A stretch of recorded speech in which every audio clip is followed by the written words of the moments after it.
sulit Tapi ya. cukup dirindu aja, jangan ngulang. Kalau tadi Oke, katanya oke. Johan kan nggak semua stase berat kan? Soalnya ada yang lebih berat. Apa itu? Oh, Rindu. DM, kamu kok kayak gitu? Aduh, Oh ya my apa Thomas DM? Pernah aku sekali otopsi itu sampai jam 10 apa 11 malam. kalau kita melanggar itu biasanya ada sanksinya. Nah, sanksinya itu bisa ngulang jaga. Kelompok sebelum kita ngulang gara-gara situasi diganti.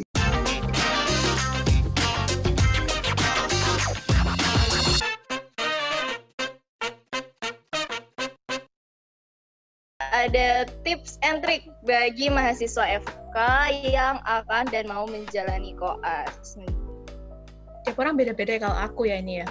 Kalau aku silakan. kalau mau tiap masuk stase, seenggaknya kayak tanya-tanya dulu ke teman-teman, ke kakak kelas, ke ya siapapun lah yang pernah sudah melewati stase itu, gimana stasenya, dokternya gimana, apa yang bakal dipelajari, tiap harinya ngapain aja. Itu kan setiap stase beda-beda ya. Ada yang harus gini, ada yang harus gitu, terus ketentuan-ketentuannya beda-beda. Ya itu yang harus kalian tahu dulu sebelum kalian masuk. Ya otomatis kayak sama lah kalau misalnya kalian mau misal bertamu, terus kalian kayak tiap orang kan mesti beda-beda kan ininya, apa ritual-ritual yang harus kalian lakuin gitu. Kurang lebih sama. Jadi kayak kalian tahu dulu stase itu kalian butuhnya apa, kalian harus ngapain, itu kan harus tahu dulu. Terus baru nanti kayak otomatis yang juga perlu kan kalian harus belajar, terus kayak skills-nya apa aja yang perlu kalian kuasai di sana, kalian tuh harus tahu dulu. Seenggaknya kayak kalian punyalah gambaran besarnya di stase itu mau ngapain. Jadi waktu kalian masuk, kalian nggak kosong, kalian kayak nggak kayak ya cuma badan doang masuk gitu loh. Jadi seenggaknya kayak pikirannya udah mulai disiapin buat bisa menerima apa yang dikasih sama stase itu. Terus yang penting juga menurutku jangan kayak kalau misalnya teman-teman kak kelas bilang kayak stase ini loh horor, stase ini susah, stase ini berat, stase ini gini gitu. Gak usah terlalu dibawa hati lah, gak usah terlalu dipikirin. Soalnya kayak pengalaman ini yang dari aku jalan selama ini ya. Pengalaman temenku, misalnya pengalamanku di stase A sama Valen sama Johan Erwin di stase A itu juga beda-beda. Jadi bisa aja misal karena dokternya itu lagi moodnya bagus dan habis ngapain terus jadi di kelompok itu jadi baik gitu kan, bisa aja ya kayak hoki-hokian gitulah. Kadang kayak pas kalian bagus dokternya baik ya baik-baik aja, kalau pas dokternya mutan ya udahlah kena semprot ya nggak sih. ya udah gitu aja. Jadi kayak nggak usah dibawa beban, enjoy aja, masuk aja tuh, dijalanin aja pasti mantap. Mungkin kakak lain ada tips and trick yang lain atau udah kurang lebihnya sama kayak Kak Claudia? Aku mau nambahin dikit. Kalau yang mau masuk koas, jangan lupa sebelum masuk stasenya review dulu materi-materinya. Karena nggak semua dosen nanti di rumah sakit itu mau ngajarin kita dari nol. Ada memang yang dosennya tuh yang mau ngajar kita dari dasar banget. Tapi ada juga yang beranggapan kalau kita ini harusnya sudah bisa karena kita udah sarjana. Emang sih harusnya kalau kita kan udah diajarin ya, harusnya sudah bisa, tapi pasti ada lupa-lupanya juga, makanya harus baca-baca dulu. Terus yang lagi koas, ini sih berteman sama semua yang ada di rumah sakit, baik itu dokternya, maksudnya dokter ya berteman tapi jangan lupa tetap hormat ya, sama perawatnya, atau kalau misalnya ada anak FK lain itu kalau mereka yang lebih lama di sana, mereka punya pengalaman lebih di sana, itu bakal berguna banget buat kita menjalani koas gitu. Kalau dari aku mungkin aku nambahin sedikit aja. Iya. Soalnya kan kelihatan banget ya misalnya Claudia sama Valen ini orangnya wah rajin-rajin. Kalau aku sih tipe orang yang santai ya. Jadi sebelum masuk itu biasa ya. Jadi harus ada namanya buku ringkasan. Nanti yang sebelum masuk kelas pasti tahu lah, misalnya kita itu punya buku ringkasan yang di beberapa stase itu berguna banget buat dibeli sama buat dipelajari. Jadi buat buka textbooknya itu lebih jarang lah. Jadi kita beli buku ringkasannya itu, nah disitu kayak sudah diringkas kira-kira saraf penyakit. Jadi ada kompetensi 4A. Jadi yang perlu kita pelajari itu sampai diagnosis, sampai tata laksana itu apa aja. Terus bisa jadi yang 3B, jadi kita perlu diagnosis saja. Jadi kita nggak benar-benar buta pada saat masuk ke koasnya untuk pertama kalinya. Terus habis gitu ya tips and triknya ya ikutin aja lah alurnya koas itu. Mungkin pertama-tama emang agak terasa berat ya, cuman jadi kalau dijalanin tiap hari terus kalau sudah terbiasa ya lama-lama enak. Nggak semua stase itu berat kok. Jadi mungkin banyak cerita sedihnya tapi ada juga lah banyak cerita senangnya. Jadi kita punya kenangan, punya cerita buat nanti kita ceritain buat teman-teman yang lain. Itu aja sih. Wih, keren-keren. Jadi kayak ada memorisnya juga ya nanti. Ya susah, senang, sedih dapat semuanya. Tapi at the end pasti kayak bakal rindu lagi masa-masa koas. Benar. Masa-masa ngakak, kocak, masa sulit. Ya. Tapi cukup dirindu aja, jangan ngulang. Iya. Setuju. Aku setuju. Udah, Ayo, di take jangan notes. diulang, guys. Setuju. Betul. Kalau tadi katanya Johan kan nggak semua stase berat kan? Soalnya ada yang lebih berat. Apa itu? Oh, Rindu. Iya. Aduh. Sepertinya expert kita. Aduh, luar biasa. rusak. Mantap. Kak Valen.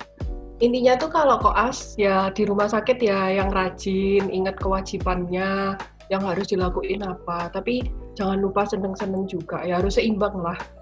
Tahu waktu, kapan seneng-seneng, kapan harus bekerja keras. Betul, Bapak Erwin? Betul. Setuju. Nambahin Ya, dikit kayak ya hampir sama sih kayak teman-teman tadi. Tapi menurutku yang paling penting kayak pemeriksaan fisik sama skills lab itu wajib kalian pahami dan harus luas. Nah, kalau misalnya nggak luas kayak tadi teman-teman ada yang kalau periksa pasien bingung. Nah, aku dulu juga gitu. Jadi periksa satu pasien itu hampir setengah jam. Bayangin periksa satu pasien hampir setengah jam, masih ada 3 pasien yang belum tak periksa dan itu kayak bentar lagi dokternya sudah mau nunggu pasiennya ini mana ini pasiennya. Nah itu ya karena aku dulu waktu sebelum masuk itu belajarnya nggak benar-benar membayangkan ya cuma asal baca ya. Jadi mungkin kalau pesanku teman-teman kalau belajar skills lab pemeriksaan fisik itu benar-benar dibayangkan pasiennya, kita tanya apa jawab apa, kita suruh angkat kakinya misalnya, itu benar-benar dibayangkan gitu.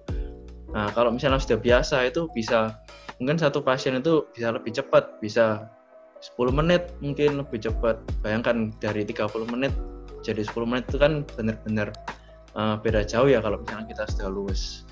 Nah itu sih. Sama sebenarnya banyak hal-hal yang nggak diajarin di kayak di preklinik, kayak aku sharing ya. Jadi kayak nggak tahu ya ini sudah diajarin atau belum, atau aku yang lupa, atau aku yang ceroboh. Jadi ini waktu pertama kali aku masuk ruang operasi. Nah itu kan sudah cuci tangan, terus dikasih handuk buat ngeringin tangannya.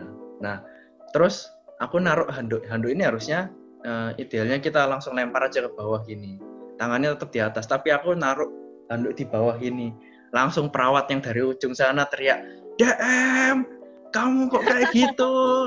Aduh ya ampun Thomas DM, ya ampun." Terus habis gitu ada temanku yang dari univ lain. Nah dia ini sudah senior, sudah angkatan 2014. Dia belani aku gini, "Iya Mbak, ini baru pertama masuk OKA." "Loh ya tapi kan nggak gitu, harusnya sudah pinter, sudah diajari dulu."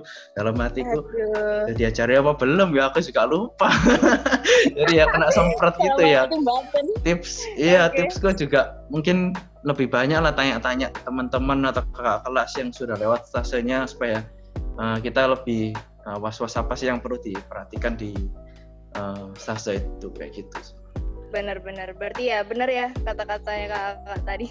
Nanya, deketin, temenin semua, ditanya-tanya, catat, Ya, pokoknya catat aja. itu wajib. Oke, itu ya tips and triknya. Ya, semoga bermanfaat. Tapi belum selesai, kita masih lanjut. Oke, lanjut nih. Pengalaman paling mengesankan selama koas. Aku mau dengar dari Kak Claudia dulu, Kak Claudia. Kalau aku sih Heeh.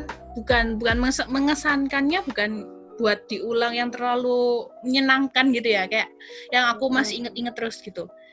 Iya. Kebetulan kan aku udah ini stase forensik. Waduh. Nah itu, jadi kayak pernah aku sekali otopsi itu sampai jam 10 apa 11 malam. Jadi kayak Dari lumayan banget kan ya, kalian udah di ruang otopsi terus sampai jam 10, jam 11 tuh kayak lumayan buat kita. Terus pernah juga waktu masih di stase forensik, kayak waktu aku jaga gitu kan. Jadi kalau jaga forensik itu kan kalian di IGD, terus misal kalau ada pasien KLL atau ada jenazah gitu ya, misal ada korban KLL gitu, kalian yang periksa, bikin visum dan lain-lain gitu.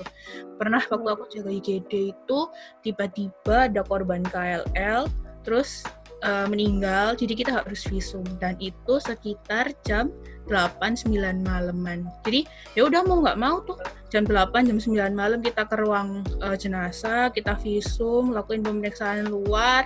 Ya cuma waktu itu aku jaga berdua sama temanku. Jadi di sana yang periksa cuma aku, temanku, sama ada satu petugas dari ruang forensiknya itu. Dia cuma bertiga doang malam-malam di sana periksa-periksa jenazah gitu. Itu kayak oh my god. Kayak oh my god. takut tapi ya gimana, terus kayak mau masuk itu ya was-was gitu ya, kayak tapi ya udah ya. Ini bukan sesuatu yang menyenangkan, tapi seenggaknya kayak itu bener-bener pengalaman yang nggak mau lagi deh, udah cukup malam-malam. Oh, I see. Tapi berarti itu ya seru juga gak sih forensik itu yang buat itu ya kalau nggak salah, biasa kayak polisi-polisi gitu-gitu ya. Buat kayak cari tahu. Wah. Oke, aku mau nanya lagi deh sama satu kakak deh. Kak Johan, gimana kira-kira? Di luar kota ini sama Erwin bareng. Jadi kayak luar kota lagi, oke. Ya bareng kan sama cerita yang tadi. Ya aku dapat pengalaman horornya. Terus juga di sana itu gimana ya, DMI itu kayak udah 80% lah jadi dokter. Jadi kita cuma nggak boleh ngasih obat. Jadi waktu jaga IGD kita boleh plebotomi sendiri, boleh suntik intramuskuler atau intravena sendiri. Jadi terserah kita mau ngapain aja. Jadi di sana itu aku dapat pengalaman suntik IM sendiri, dapat plebotomi sendiri. Terus juga dengan peraturan IGD yang sedemikian rupa, jadi kayak banyaklah peraturan yang seharusnya tidak boleh dilakukan sama DM. Jadi kalau kita melanggar itu biasanya ada sanksinya. Nah sanksinya itu bisa ngulang jaga. Untungnya selama aku sama Erwin di sana selama 3 minggu itu tidak pernah dapat sanksi. Cuman situ juga repotnya juga banyak. Pokoknya banyak aturan lah. Kalau kita mau keluar dari asrama juga harus ada izinnya, harus ada surat-suratnya. Nggak boleh pulang. Misalnya kita nih lagi nggak ada jaga, terus kita mau pergi keluar. Ada jam batas malamnya juga. Jadi nggak boleh lebih dari jam 10 malam. Harus kembali ke asrama. Kalau lebih nanti kena sanksi juga. Ya, di situ banyak cerita menarik sih kalau di luar kota itu kan. Anggapannya kita kayak, aku sama Erin ini hidup berdua sendiri lah. Jadi kemana-mana keluar berdua, makan berdua. Terus juga di sana juga. Jelasin yang itu juga peraturan ngulang itu misalnya kita ngapain. Wah, gak apa-apa ya cerita ini. Gak apa-apa kan kita nggak sebut institusi. Oh iya, dikit. Spoiler sedikit. Iya. Tapi nggak tahu ya. Ada peraturannya gitu loh. Jadi kita di IGD itu nggak boleh, anggapannya harus jaga di IGD terus, nggak boleh pulang asrama. Jadi kita harus tidur. Mau tidur di IGD. Terus juga ada peraturan gini. Kan biasanya ada telepon tuh. Misalnya ada panggilan dari rumah sakit lain yang buat nyebut pasien. Nah itu kalau bunyi teleponnya lebih dari 2 dering, misalnya kring, nggak ada yang angkat, kita ngulang jaga. Hah? Oke. Terus ada lagi sing kursi, masalah kursi. Jadi kayak di ruang tunggu itu atau sama di depan ruang meja dokter itu ada kursi-kursi, ada banyak gitu kursinya, ada 5 atau banyak lah pokoknya. Sama di depan telepon. Kalau kita mindahin kursinya geser sedikit aja, misalnya geser anggapannya dari mindahin kursi dari meja dokter ke meja telepon itu seberangan doang, cuman jarak 1 meter lah. Itu kita ngulang jaga. Jadi kita nggak boleh bener-bener geser kursi, nggak boleh. Mampus. Oke. Apa lagi? Apa aturannya? Oh, kalau telat 1 menit, biasanya suruh tuker. Telat 1 menit, ganti jaganya 1 jam. Gitu sih. Reportnya. Ya itu pengalaman paling berkesan sih buat aku. Selama DM ini banyak. Kalau yang telepon itu ada telepon dering langsung semua periksa pasien langsung lari. Lari biasanya. Jangan sampai dering lebih dari 2 kali aja ya. Jadi kayak misalnya kan waktu itu kan kita jaga, aku BR ini sering jaga bareng. Jadi satu IGD itu 10 orang biasanya sama univ lain. Jadi kita kan biasa kita ada tugas juga. Jadi harus setiap hari harus ada pasien, 1 minggu harus ada 1 pasien IGD yang harus kita laporkan ke dosennya kita, si ayah kita. Nah, kan kita harus balapan nyari pasien. Nah, biasanya wis nulis, semua ngumpul semua, terus telepon bunyi. Wis itu balapan lari. Lari ke telepon nih, buat ngangkat telepon. Kalau nggak gitu, semua panik ya. Makanya kalau telepon bunyi, panik semua. Langsung jadi lomba lari. Terus kalau itu sampai sensitif sama suara telepon tuh. Iya, sampai pindah rumah sakit pun kita tetap ada dering telepon langsung kita noleh gini. Padahal beda rumah sakit ya. Udah ada kayak jadi refleksnya tuh denger telepon udah berdiri gitu. Betul. Jadi sensitif. AC juga kan Jo, kalau suhu AC diganti. Nah, iya. Kan ada tuh yang kelompok sebelum kita ngulang gara-gara suhu AC diganti. Sumpah. Karena kedinginan diganti terus ngulang. Diomelin. Masuk akal. Menyenangkan, menarik. Seru. Menarik. Seru Pol. Di luar kota tuh seru. Oke, pertanyaan terakhir. Asik, pertanyaan terakhir. Pasti kakak langsung akhirnya. Tidak. Aku mau 10 lagi. Oke. Pesan-pesan buat mahasiswa FK yang mau masuk koas. Oke, mungkin dari Kak Claudia dulu deh, Kak Claudia. Kalau dari aku pesan-pesannya kurang lebih ya udah dijalanin dulu. Soalnya ya ini emang satu tahap buat kita, jalan kita buat jadi dokter. Kalau kalian udah mau koas otomatis kalian kalau sudah mau menjadi dokter otomatis kalian juga harus koas kan. Nah, ya udah jalanin dulu, bawa enjoy. Ya jangan dibawa beban. Terus juga kalau susah pasti susah ya kan, tapi buktinya kalau kalian sudah mau koas otomatis kalian kan juga sudah tuh menjalani 7 semesternya FK yang katanya kayak neraka susahnya ampun ya kan, otomatis lah kalian juga udah tahu susahnya gimana ya jalanin juga kan buktinya 7 semester, ya udah nih jalanin juga aja koasnya, sama aja dong. Jangan lupa kalau misalnya mau masuk koas itu tetap kita harus jaga etika, sopan santun, perilaku, terus kayak kita gimana caranya komunikasi sama orang, kita harus sopan gimana, nyapa pasien, cara ngomong ke pasien, cara komunikasi ke dokter, ke perawat, semuanya juga harus kita dipertahankan lah.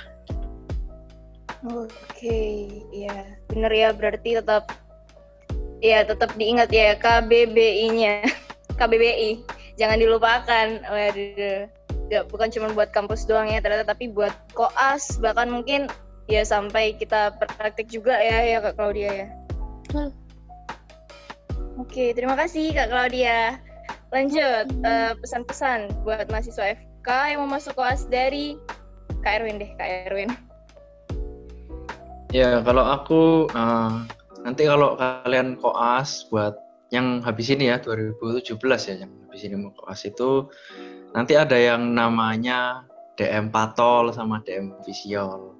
Nah itu apa? Itu mungkin kalau kalian baru pertama masuk DM pasti kalian bingung apa sih Patol, Visiol. Nah itu sebutan kalau misalnya yang Patol itu ya DM atau anak-anak koas yang malas-malas atau bukan malas-malas atau dablek lah istilahnya. Jadi misalnya kita harusnya jaga IGD tapi kita malah pergi ke kamar atau ke kantin di saat kita waktunya jam jaga. Terus misalnya kita harusnya periksa pasien, kita nggak periksa pasien, kita malah ngawur hasil periksanya.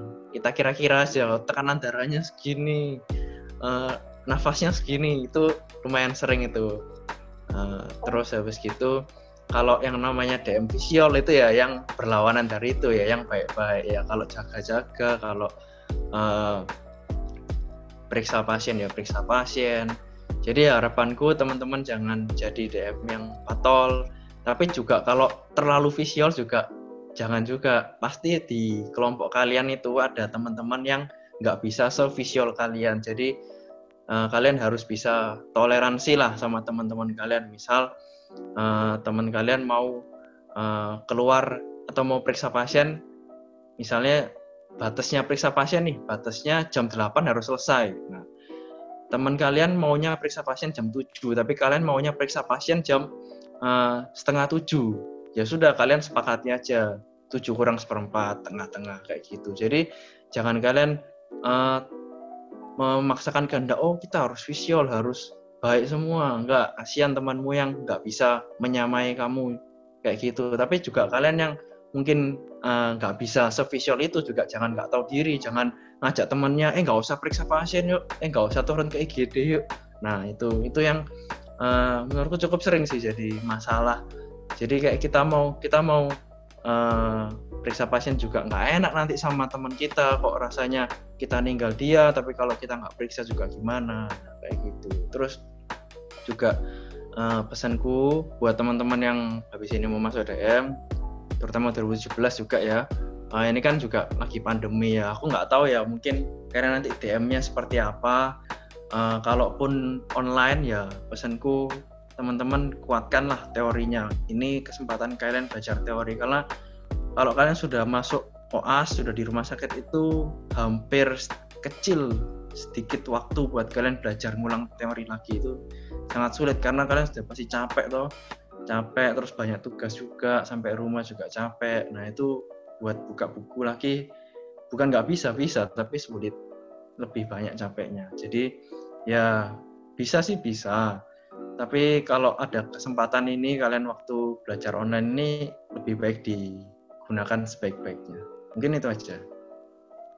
Oke, wah terima kasih banyak Kak Claudia dan juga Kak Erwin. Ini luar biasa sama-sama. Ya tadi. Ya luar biasa saran-saran masukannya. Ya bener ya, mungkin kita harus lebih siap lagi.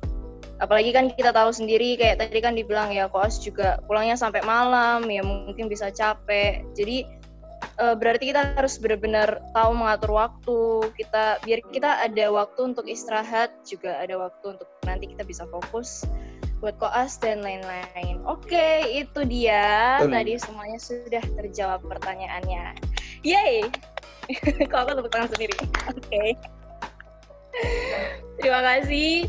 Buat semua, ternyata masih banyak ya. Mungkin saya rasa ya bukan cuma saya sendiri yang masih belum tahu soal koas itu apa. Mungkin yang cuma dengar-dengar rumor dari keluarga atau mungkin teman-teman yang katanya koas itu sulit. Well, ternyata hari ini dibuktikan ada perasaan mengesankan dan menarik. Ya tadi terutama yang tadi horor-horornya juga luar biasa horor. Oke, sampai di sini dulu episode Medika pada hari ini. Mau makasih banyak nih buat narasumber Kak kita yang ganteng-ganteng, cantik-cantik, asik-asik kan? Bener kan? Asik-asik. Iya, apalagi tadi ada Ratu Gombal. Oke, makasih juga buat Claudia, saran-saran masukannya Kak Erwin, Kak Johan, Makasih. Tentang kesan-kesannya yang menarik, horor-horornya. Oke. Ya, dan juga makasih banyak udah mau menyempatkan waktu bergabung bersama di Medika hari ini. Makasih juga buat teman-teman semua yang ada di rumah yang udah mau nonton, udah mau sempet nonton, mau seru-seruan bareng di kita di video kali ini. Akhir kata saya Valen pamit undur diri. Mohon maaf apabila ada salah dalam bertutur kata. Tetap stay healthy, tetap semangat, dan sampai jumpa di episode Medika selanjutnya. Bye-bye. Say bye-bye. Say bye-bye. Bye. Terima kasih. Terima kasih. Salam. Johan masih jomblo. Tak bacain ya nomornya Johan 0